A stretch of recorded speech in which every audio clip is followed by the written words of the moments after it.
आँख में हो राम नाम, राम सेवा हाथ में। तू अकेला नहीं प्यारे, राम तेरे साथ में। ओम नमोऽस्त्वनन्ताय सहस्रमूर्तये, सहस्रपादाक्षिशुरोरुबाहवे, सहस्रनाम्ने पुरुषाय शाश्वते, सहस्रकोटि युगधारिणे नमः। श्रीमते रामचंद्राय नमः। सभी श्रोता बंधुओं और माताओं को जय सीताराम। एकादशी व्रत महात्म्य के पंक्ति पर आज पुनः हम सभी नए एकादशी व्रत महात्म्य के विषय पर चर्चा करेंगे। जैसा कि हमें विदित है, इस कथा को कहने वाले वक्ता भगवान श्री कृष्ण हैं और श्रोता श्री युधिष्ठिर जी महाराज हैं। श्री युधिष्ठिर जी पूछते हैं कि प्रभु, माघ मास के कृष्ण पक्ष में जो एकादशी आती है उसे किस नाम से जानते हैं? उस एकादशी को करने की कौन सी विधि है और उसे करने से कौन से फल की प्राप्ति होती है? यह सब मुझे आप विस्तृत रूप से बतलाइए। भगवान श्री कृष्ण प्रसन्न होकर के कहते हैं कि इसी प्रकार का प्रश्न पूर्व काल में दाल्भ्य ऋषि ने पुलस्त्य ऋषि से पूछा था और उन्होंने उनसे जैसा कहा था मैं आपको बतलाता हूं। पूर्व काल की बात है। दाल्भ्य ऋषि ने पूछा कि प्रभु, इस संसार में हर प्राणी अपने पाप कर्मों के कारण नरकगामी होता जा रहा है। उनके नरक से निवृत्ति के लिए कौन सा उपाय है? तो पुलस्त्य जी ने कहा कि दाल्भ्य ऋषि, आपने बहुत उत्तम प्रश्न पूछा है और नरक से निवृत्ति पाने के लिए आपको मैं एक विधि बतलाता हूं। माघ मास के कृष्ण पक्ष की एकादशी तिथि आने पर मनुष्य स्नान और शुद्ध होकर के स्नान करे और काम, क्रोध, लोभ इत्यादि प्रपंचों को त्याग करे और चुगली इत्यादि करना, किसी की निंदा करना, यह सब भी उसे त्याग करना चाहिए। तत्पश्चात माघ मास आने पर ही उसे अपने पैर धो करके भूमि पर पड़े हुए गोमय अर्थात गोबर का संग्रह करना चाहिए और उसमें तिल और कपास का मिश्रण करके 108 पिंडियां बनानी चाहिए। और माघ मास में आर्द्रा या फिर मूल नक्षत्र आने पर कृष्ण पक्ष के एकादशी तिथि पर व्रत करने का संकल्प ले। इस तरह से विधि विधान से माघ मास में पवित्र हृदय से व्यक्ति को रहना चाहिए। यदि इन कर्मों में कोई भूल हो जाता है तो भगवान के नाम का उच्चारण करता रहे। माघ मास के कृष्ण पक्ष की एकादशी तिथि आने पर भगवान विष्णु की चंदन, पुष्प, नैवेद्य आदि से पूजा करे और पूजन के समय भगवान को समर्पित मन से नमस्कार भी करे। माघ मास के कृष्ण पक्ष की एकादशी तिथि आने पर स्नान आदि से शुद्ध होकर के शुद्ध भाव से भगवान का स्मरण करते हुए व्रत करना चाहिए। कोई भूल हो जाने पर भगवान का नाम उच्चारण करना चाहिए।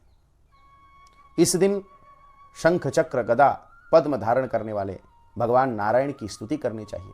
स्नान, पुष्प, चंदन, धूप, दीप, नैवेद्य आदि से भगवान नारायण को संतुष्ट करना चाहिए और रात्रि का जागरण करना चाहिए। और जागरण करते हुए जो 108 पिंडियां बनाई गई थी गोबर से, उन पिंडियों से होम करना चाहिए।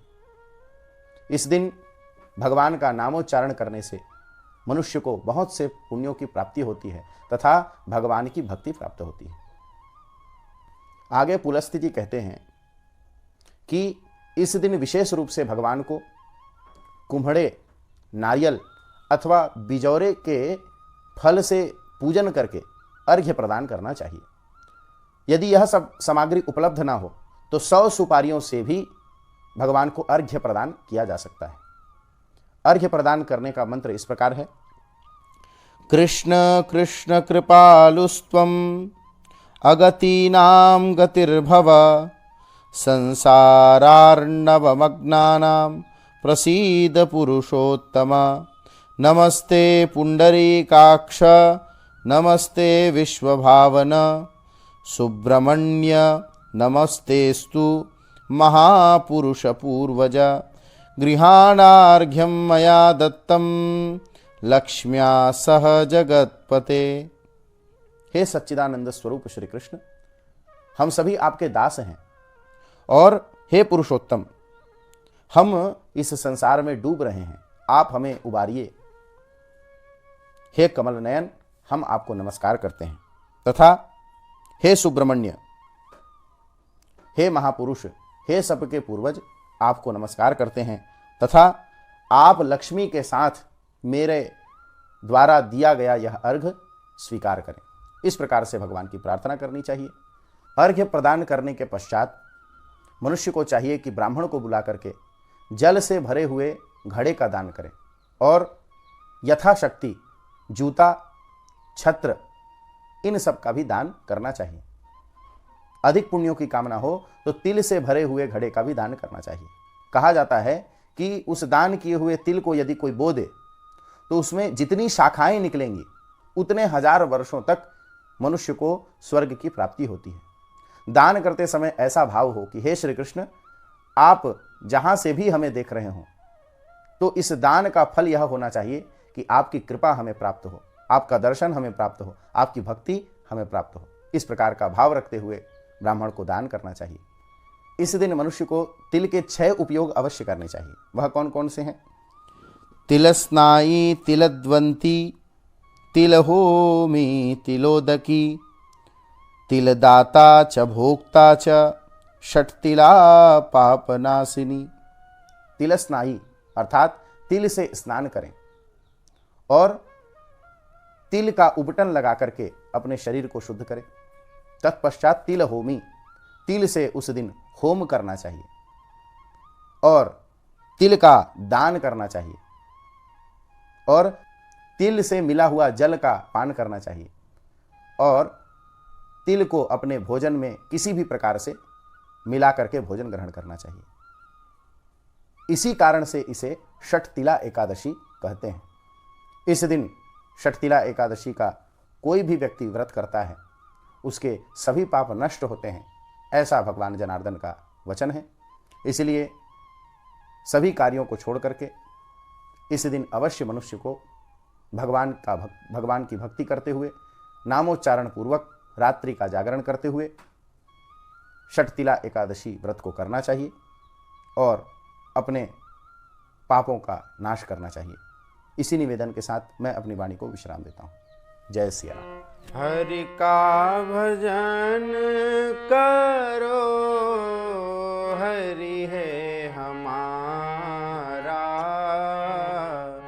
हरि का भजन करो, हरि है हमारा। हरि का भजन करो, हरि है हमारा। हरि नाम लेने वाला, हरि नाम लेने वाला, हरि का है प्यारा। हरि का भजन करो, हरि है